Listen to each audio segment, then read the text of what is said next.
Hello, आज चाहिँ म स्पेशल नामै थाहा नभएको फल तपाईँहरूलाई देखाउँदैछु। यो चाहिँ खै के हो नाम थाहा छैन, अनि कस्तो छ पनि मलाई थाहा छैन। फर्स्ट टाइम देखेको यो चाहिँ म अहिले ट्राई गर्छु। यहाँ मलाई हतार भइसकेको कुरा चाहिँ इमिली। यो चाहिँ एकदम अर्ग्यानिक इमिली, तर खोल्न चाहिँ सक्छु कि सक्दिनँ हौ। तपाईँहरूलाई म ट्राई गरेर देखाउँछु होइन। बजारको माडाहरू भन्दा यो चाहिँ एकदम राम्रो हुन्छ भन्छन् हेल्थको लागि। म अब ट्राई गरेँ है त तपाईँहरूलाई। छुट्यो त यस्तो रुख जस्तो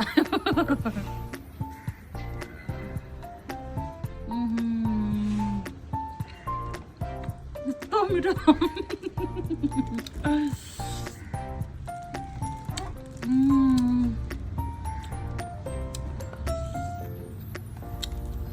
भयो, म त सकिनँ ल। अब चाहिँ म यो नयाँ फललाई ट्राई गर्न गइरहेको छु। यदि तपाईँहरूलाई यसको नाम थाहा छ भने चाहिँ कमेन्ट गर्नु होला ल। वाउ, हेर्नुहोस् त यस्तो छ भित्र, दाना पनि छ। म ट्राई गर्दैछु है।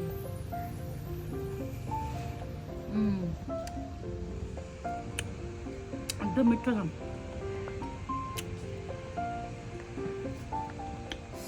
मिठो छ यो पनि।